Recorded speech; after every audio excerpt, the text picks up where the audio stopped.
বাংলাদেশ রাষ্ট্রের কালেকটিভ ক্ষতির জায়গা যদি দেখেন, এর সবচেয়ে বড় দায় ঢাকা বিশ্ববিদ্যালয়ের। বাংলাদেশের সবচেয়ে ফ্যাসিস্ট ক্রিমিনাল টাউট বাটপাট তৈরি করছে এই বিশ্ববিদ্যালয়।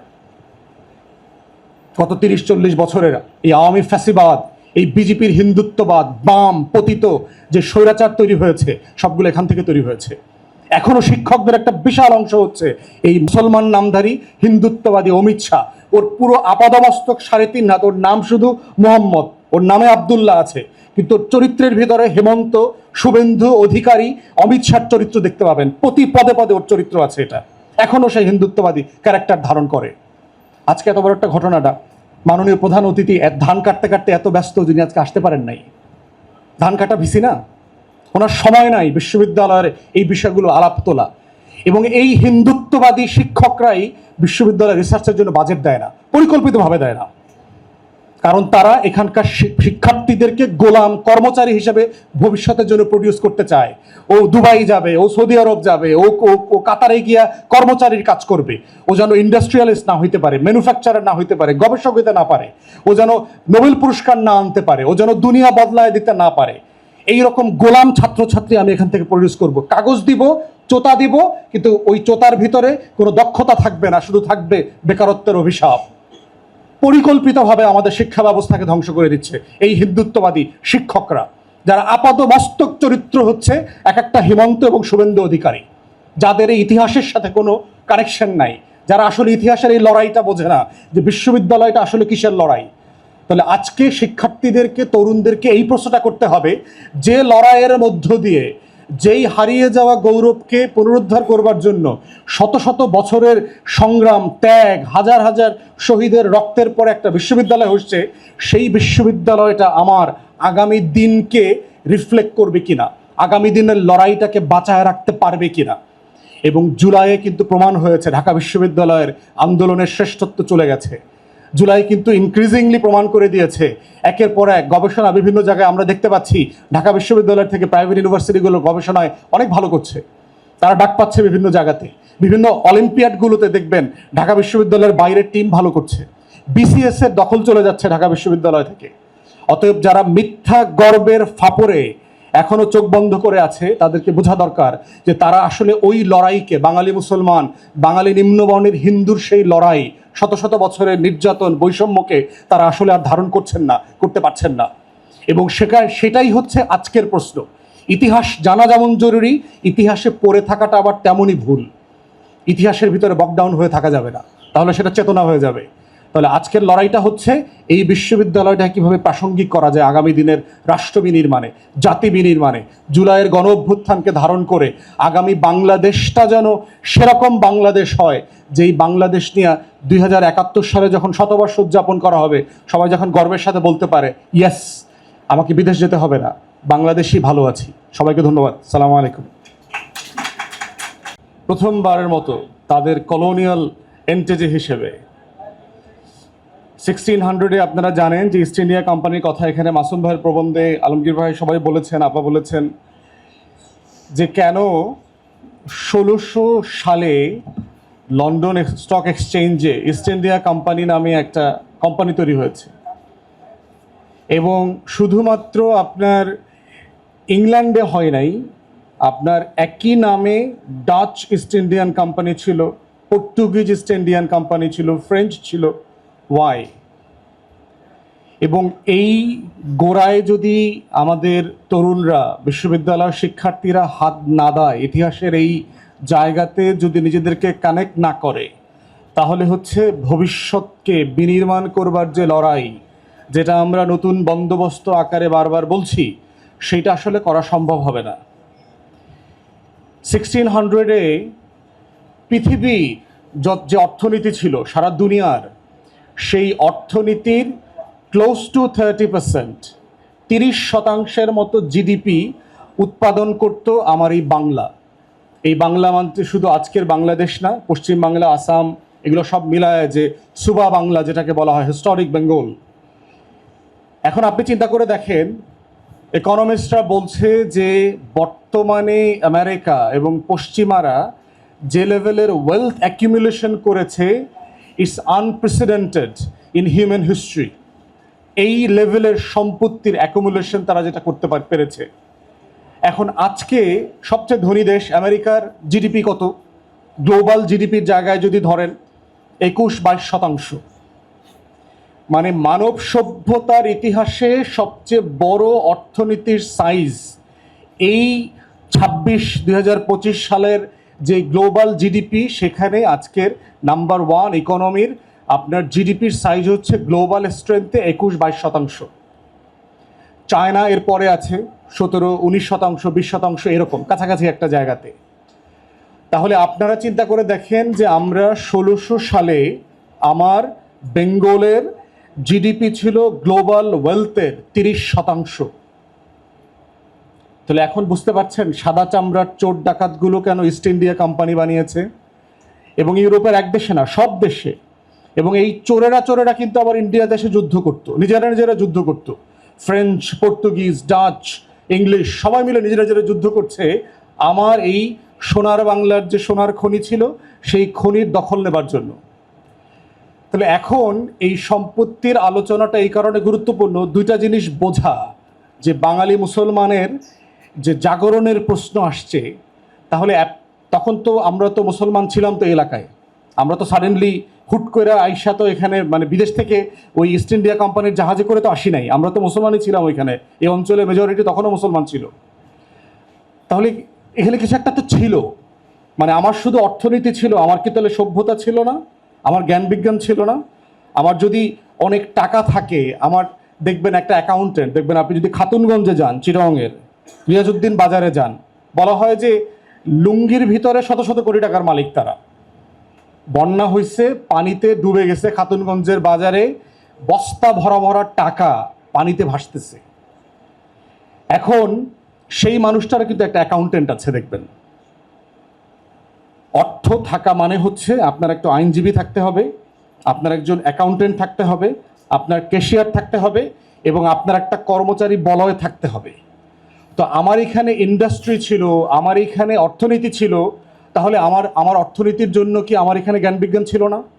আজকে লন্ডনের বয়স এবং ঢাকার বয়স তো সমান। জাহাঙ্গীরের সময় তো এটা ক্যাপিটাল ছিল, রাজধানী ছিল। তো রাজধানী কি বনে জঙ্গলে গিয়া কেউ রাজধানী বানায়?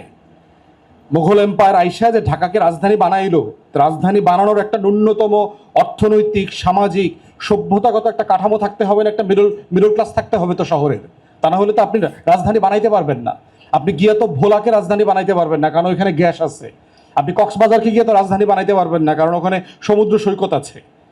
অতএব রাজধানী কেন বানিয়েছে মুঘল এম্পায়ার, এটার সাথে অর্থের সম্পর্ক আছে, এবং আমার সিভিলাইজেশনাল, আমার সভ্যতাগত ভ্যালু সিস্টেমের কানেকশন আছে। তো সাডেনলি 1600 শতাব্দীতে, 1700 শতাব্দীতে আমি এত ধনী ছিলাম, এবং শুধু ধনাঢ্যতা তো শুধু টাকার ধনাঢ্যতা না, মসলিনের গল্প আমরা শুনেছি। যেই মসলিনের কথা বলা হয়েছে যে আপনার একটা নিডলের মধ্য দিয়ে, একটা সুইয়ের মধ্য দিয়ে একটা 10 হাত 12 হাতের একটা কাপড় বের করে নেওয়া যাবে। যেই মসলিন ছাড়া ইউরোপের রাজা বাদশাদের ছেলে মেয়েরা বিয়ে করতো না। প্রিন্সরা অর্ডার দিত রাজকন্যার বিয়ে হবে 6 মাস, 8 মাস, 11 মাস আগে ইন্ডিয়াতে, বেঙ্গলে অর্ডার করা হইতো যে আমার মসলিন লাগবে, এখানে ইন্ডিয়ান স্পাইস লাগবে যেটা দিয়ে ওখানে রান্না হবে। বেঙ্গল আর্টিজান ছিল, ক্রাফটসম্যান ছিল এখানে। তাহলে আমার শুধু মসলিন ছিল, কিন্তু মসলিন বানানোর লোক ছিল না। তাহলে আমার কি এখানে কি মসলিনের ইন্ডাস্ট্রি ছিল না? আমার শিপ ছিল যেটাতে করে যুদ্ধ জাহাজ বানানো হতো। আজকে আপনারা দেখেছেন যে চিটাগংয়ে জাহাজ ভাঙার ব্রেকিং ইন্ডাস্ট্রি ডেভেলপ করেছে, নতুন করে জাহাজ বানানো হচ্ছে শিপইয়ার্ডগুলোতে। আমাদের সেই শতাব্দীগুলোতে 1600, 1700, 1800 শতাব্দীতে এই আটলান্টিক, এই প্যাসিফিক, এই ইন্ডিয়ান ওশনে আমাদের বানানো যেই যুদ্ধ জাহাজ ছিল সেগুলো চষে বেড়াইতো, দাপটের সাথে চষে বেড়াইতো। তাহলে আমার সেই সভ্যতা ছিল। তাহলে সাডেনলি কি হইল? ব্রিটিশরা আসার পরে সাডেনলি আমরা কেন বর্বর হয়ে গেলাম? আপনি দেখবেন যে যখনই মধ্যযুগের আলোচনাটা আসে, মধ্যযুগ ইতিহাসে শব্দটা এমনভাবে বলে যে মুসলমানি শাসন ব্যবস্থাটাই ছিল মধ্যযুগ, মধ্যযুগ ছিল বর্বর। এখানে কোনোদিন সূর্য উঠতো না, সবসময় খালি অন্ধকার থাকতো, আমরা মোমবাতি দিয়া খালি খাইতাম আর ঘুমাইতাম, আর কিছু ছিল না এখানে। তাহলে সাদা চামড়ার চোর ডাকাতরা এখানে আসলো কেন? চোর ডাকাত আসছে মানে তো বাড়িতে সম্পত্তি আছে। কোন বাড়িতে চুরি হয়? বস্তিতে চুরি হয়, শুনছেন কখনো? গরিবের বাড়িতে চুরি হয়, রাজ পরিবারের বাড়িতে চুরি হয় যেখানে সোনা আছে। তো সেই চুরিটা কেন হইল? আমরা সাডেনলি কেন গরিব হয়ে গেলাম? কেন একটা বিশ্ববিদ্যালয়ের জন্য আমাকে লড়াই করতে হয়েছে? ইন্ডিয়ান মুসলমানস, যেটা আপা যে বইটার নাম বলেছেন, ডব্লিউ হান্টার, 1857 সালে যে সিপাহী আজাদির প্রথম যে অর্গানাইজড বিদ্রোহ স্বাধীনতা হয়েছে, সেখানে কারণ বোঝার জন্য ব্রিটিশ সরকার তখন কুইন এই একটা কমিটি করে দেয়, একটা স্কটিশ সিভিল সার্ভেন্টকে দিয়ে, just to understand the reasons. তারা দেখতে পাচ্ছে যে সবচেয়ে বেশি আন্দোলন সংগ্রাম করতেছে ভারতবর্ষে মুসলমানরা। সমস্যাটা কোথায়? তারা কি এটা ধর্মীয়ভাবে কোনো জিনিসের কারণে উদ্বুদ্ধ হয়ে করছে? কি কারণে করছে? এবং ইন্ডিয়ান মুসলমানসে তখন হান্টার তার গবেষণা, তার যে ইনভেস্টিগেশনের রিপোর্ট দিয়েছে, তার ভিতরে ওয়ান অফ দ্য রিজন বলেছে that the richest community in the Indian subcontinent became the biggest in 100 years। British East India কোম্পানির শাসনের কারণে 1757 থেকে 1857 ভিতরে যারা একসময় অ্যাফ্লুয়েন্ট মিডল ক্লাস ছিল, ধনী ছিল, সেই মানুষগুলোর বাড়িতে বাড়িতে আজকে দুর্ভিক্ষ হয়েছে। কি কারণে? ওই যে আপা বলেছেন না, 1793 সালে জমিনদারি সিস্টেম, পার্মানেন্ট সেটেলমেন্ট করে কি করে দেওয়া হইলো? মুসলমান আর্টিজান, যারা ক্রাফটসম্যান ছিল, যারা সমৃদ্ধশালী এলাকার ব্যবসায়ী ছিল, তারা সাডেনলি ওভারনাইট দেখলো সে গরিব হয়ে গেছে, তার কিছু নাই, তাকে কর্মচারী বানায় দেওয়া হয়েছে।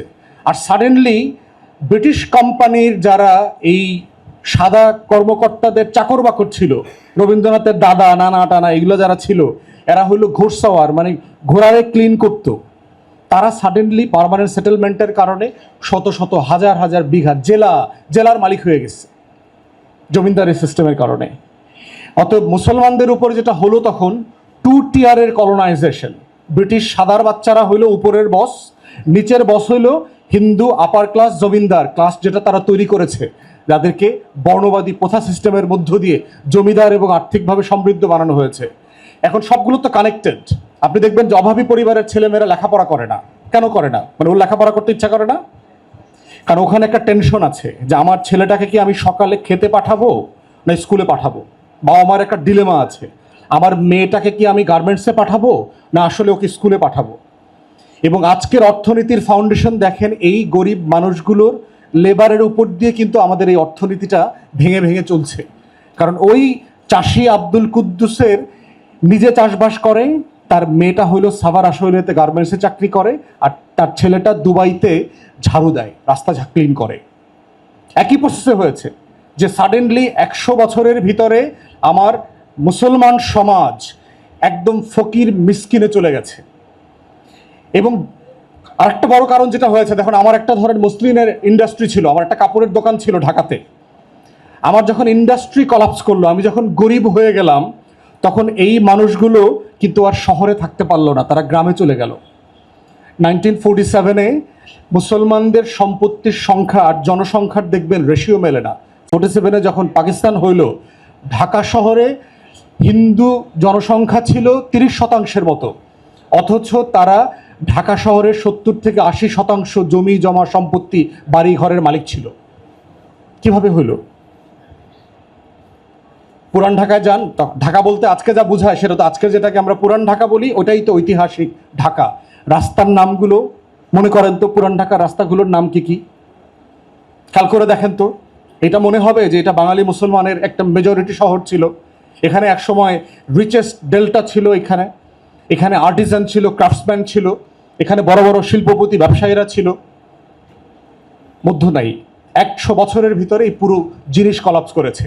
এখন একটা কমিউনিটিকে যখন আপনি অভাবী করে দিলেন, সেই কমিউনিটির লড়াইটা কি লেখাপড়াতে না পেটে ভাতে?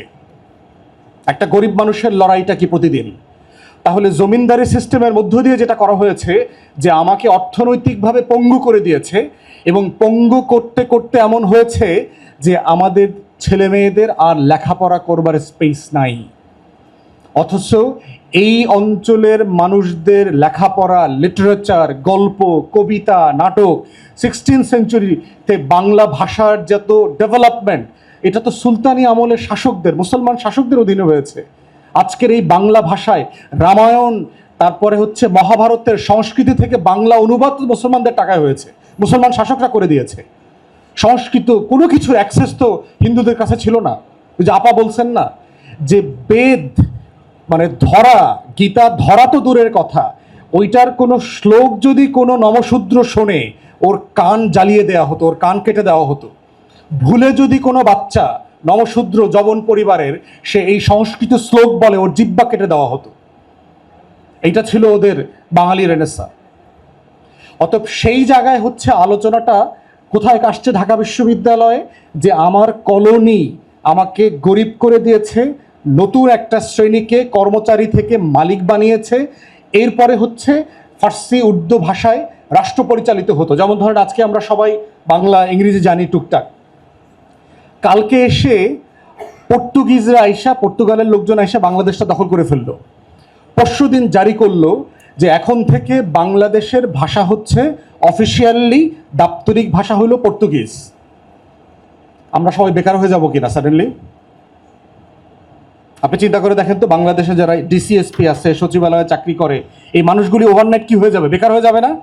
এই মাসে তার পে স্কেলে বেতন বাড়ার কথা 50%, কিন্তু দেশ দখল হয়ে যাওয়ার কারণে তার আগামী মাসে কি হয়ে যাবে? সে বেকার হয়ে যাবে। তাহলে এই আমার অঞ্চলের ভাষা ছিল যেটা, যেই ভাষায় আমি চর্চা করতাম, আমার শিল্প সাহিত্য সংস্কৃত ছিল, আমার উপর একটা ভাষা চাপিয়ে দেওয়া হলো। আমার বাংলাটাকে ক্রুক আপ করে সংস্কৃতাইজ করা হয়েছে, সংস্কৃত শব্দ দিয়ে বাংলা বানানো হয়েছে, যেই বাংলার সাথে আমার সাধারণ জবানি বাংলা যেটা, যে বাংলাতে মানুষ কথা বলতো সেই জবানের সাথে মিল ছিল না। এরপরে চাপিয়ে দিল ইংলিশ, যেটা হচ্ছে ফার্সির বদলে দাপ্তরিক সকল ভাষাকে রিপ্লেস করে ফেললো। তাহলে আমার যে মধ্যবিত্ত শ্রেণী ছিল, যারা চাকরি বাকরি করতো, তারা ওভারনাইট বেকার হয়ে গেল না সবাই? তাহলে আমার কৃষি জমি চলে গেল, আমি ঢাকায় ছিলাম, আমার ব্যবসা বাণিজ্য ছিল, আমি অভাবের কারণে গ্রামে চলে গেলাম, আমি অভাবের কারণে ছেলে মেয়েকে করাইতে পারছি না। আমাদের যারা কর্মচারী ছিল, রাজদরবারে বিভিন্ন জায়গায় চাকরি বাকরি করতো, তারা সাডেনলি বেকার হয়ে গেল। তাহলে একটু চোখ বন্ধ করে চিন্তা করেন তো যে আমার কমিউনিটির অবস্থাটা কি, আসলে হালটা কি? তাহলে সেই কমিউনিটির লড়াইয়ের জায়গা থেকে দেখতে হবে যে একটা বিশ্ববিদ্যালয় করতে হয়েছে কেন। বিষয়টা তো সিলি। একটা বিশ্ববিদ্যালয় কেন লড়াইয়ের অংশ, গল্প হবে কেন? কারণ এই যে ঐতিহাসিক পরম্পরার মধ্য দিয়ে ঢাকা বিশ্ববিদ্যালয় করবার এই ক্ষেত্র তখন তৈরি হয়েছে 1857 আজাদির লড়াইয়ের মধ্য দিয়ে। একের পর এক লড়াই, রেশমি রুমাল লড়াই, দেওবন্দের আলেম ওলামায়ে কেরামদের লড়াই, হাজার হাজার শহীদদের লড়াই। এই লড়াইয়ের মধ্য দিয়ে আসছে যে কলোনিয়াল মুভমেন্টের জায়গাতে এসে ব্রিটিশরা একসময় নেগোশিয়েট করছে যে আমাকে এই লড়াইটা থামাইতে হবে। কেন? কারণ আমি যখন গরিব হয়ে গেছি, আমার চাকরি নাই, আমার জমি নাই, আমার পেশা নাই, আমি বেকার, আমি কিছু করতে পারতেছি না, তখন আপনার মতো ধনী মানুষের বাড়িটাকে আমি জ্বালাই দেব না? কি করব তখন? সমাজে কি হবে? আপনি খালি চিন্তা করেন যে ঢাকার মধ্যবিত্ত রামপুরা, বাড্ডা এইসব এলাকাতে কিচ্ছু নাই, সব শেষ হয়ে গেছে। আপনি গুলশান, বনানী, ধানমন্ডিতে খুব আরামে থাকতে পারবেন? পারবেন না। এটার নাম হচ্ছে আজাদির লড়াই। ওখান থেকেই গণ অভ্যুত্থান শুরু হয়, ওখান থেকেই বলা হয় যে কোটা না মেধা। কারণ আমি সংখ্যায় বেশি কিন্তু আমার কোনো সম্পদ নাই, আমি সংখ্যায় বেশি কিন্তু রাষ্ট্রের অর্থনীতিতে আমার কোনো হিস্সা নাই, আমি সংখ্যায় বেশি কিন্তু আমার মূল্যবোধ, আমার ধর্ম, আমার বেঁচে থাকার সব কিছুকে আপনি অস্বীকার করছেন সিস্টেমেটিকলি। সেই লড়াইটাই হচ্ছে স্বাধীনতার আন্দোলন ছিল আর কি। এবং সেখান থেকে এই লড়াইগুলো এডুকেশন আকারে আসছে। যারা স্যার সৈয়দ আহমেদ থেকে শুরু করে আলিগড় মুভমেন্ট, তারপরে মুসলিম কলেজ করা ইন্ডিয়াতে, ভারতের বিভিন্ন জায়গাগুলোতে, এইটার এক্সটেনশন আকারে একসময় যেটা আসছে, ধারণা করা হচ্ছে কলকাতা বিশ্ববিদ্যালয় সবাইকে সার্ভ করবে। কিন্তু এই যে 100 বছরে যাদেরকে খাওয়ায়া হৃষ্টপুষ্ট করছে ব্রিটিশরা, সেই জমিদার উচ্চবর্ণের হিন্দুরা সাডেনলি তাদের চেহারাটা দেখায় দিল যে আসলে কলকাতা বিশ্ববিদ্যালয় এটা মুসলমানদের জন্য ওপেন করা যাবে না, অ্যাভেলেবল করা যাবে না। তাহলে চিন্তা করেন যে আপার বাবার কথা বলছেন, এরকম প্রচুর গল্প আছে। বিশ্ববিদ্যালয়ে আবেদন করেছে, হচ্ছে না, রেজাল্ট পাচ্ছে না, ভর্তি পরীক্ষায় নাম আসতেছে না। পরে একটা সময় নিয়ম করতে বাধ্য করা হয়েছিল যে খাতায় নাম লেখা যাবে না। এই যে এখনো এটা করা হয় না যে খাতায় নাম লেখা যাবে না, এটা ওই বৈষম্যের কারণে। মুসলমান হইলেই ফেল। শেরে বাংলা চ্যালেঞ্জ করে পরীক্ষা দিয়েছিল, প্যারালালি পরীক্ষা দিয়েছিল, নাম না লিখে সে ফার্স্ট হচ্ছে। এইভাবে অফিসিয়ালি, প্রাতিষ্ঠানিকভাবে ব্রিটিশরা এবং হিন্দু জমিদাররা, এই উচ্চবর্ণের হিন্দুরা, শুধুমাত্র আমাদেরকে না, বাঙালি নিম্নবর্ণের হিন্দুরাও কিন্তু এই জুলুমের শিকার। শুধু বাঙালি মুসলমান না, বাঙালি নিম্নবর্ণের হিন্দু, নমশূদ্র যারা ছিল সবাই এই এই রাষ্ট্রীয় এবং কলোনিয়াল জুলুমের শিকার ছিল শত শত বছর ধরে, এবং সেখান থেকে ঢাকা বিশ্ববিদ্যালয়ের লড়াইটা শুরু হয়েছিল। তাহলে এখন প্রশ্ন হচ্ছে, এর বাইরের ব্যাকগ্রাউন্ডটা তো আমাদের আলোচকরা আজকে বলেছেন যে কি কি ঘটনা ঘটেছে 1857 পর থেকে, একদম নবাব সলিমুল্লাহর এঙ্গেজমেন্ট। এবং দেখেন এই মানুষটাকে নিয়ে আপনার কোনো সেলিব্রেশন নাই ঢাকা বিশ্ববিদ্যালয় সহ সারা বাংলাদেশে। যেই লোকটা 650 একর জমি দান করছে এই ঢাকা বিশ্ববিদ্যালয়, বুয়েট মেডিকেল, তারপরে হচ্ছে শাহবাগ টাকাবাগ পার্ক টার্ক আশেপাশে যা আছে, এতিমখানা মাদ্রাসা সব কিছু মিলায় 650 একর। হিস্টোরিয়ানরা লিখেছেন the richest man in Bengal died in death. তার মৃত্যুর পরে যে বাংলার সবচেয়ে ধনী মানুষটা ঋণগ্রস্ত অবস্থায় মারা গেলেন, কারণ ঢাকা বিশ্ববিদ্যালয়ের জন্য টাকা তুলতে তুলতে তিনি ঋণগ্রস্ত করতেছেন, কারণ ব্রিটিশরা টাকা ছাড় করতেছে না। হিন্দুদের প্রেশারের কারণে ব্রিটিশরা প্রজেক্ট ডিলে করতেছে, কোনোভাবে পিছায় দেওয়া যায় কিনা। এবং কলকাতায় ভাইসরয়ের টেবিলে উনি লাঠি দিয়ে বাড়ি দিয়েছিলেন যে how long you should continue. তো সেই জায়গাতে, এবং ওটার পরে কিন্তু ভাইসরয় তাকে বলছে গুলি করার জন্য, গুলিবিদ্ধ হয়ে মারা গেছে নবাব সলিমুল্লাহ। তার লাশ আনা হয়েছে ঢাকাতে, একটা ভালো জানাজা করতে দেওয়া হয়নি। গত আমলে দেখছেন না বিরোধী দলের রাজনৈতিক নেতাদেরকে কিভাবে রাতের আধারে রাত 2টার সময় 3টার সময় নিয়ে দাফন করছে, একই রকম।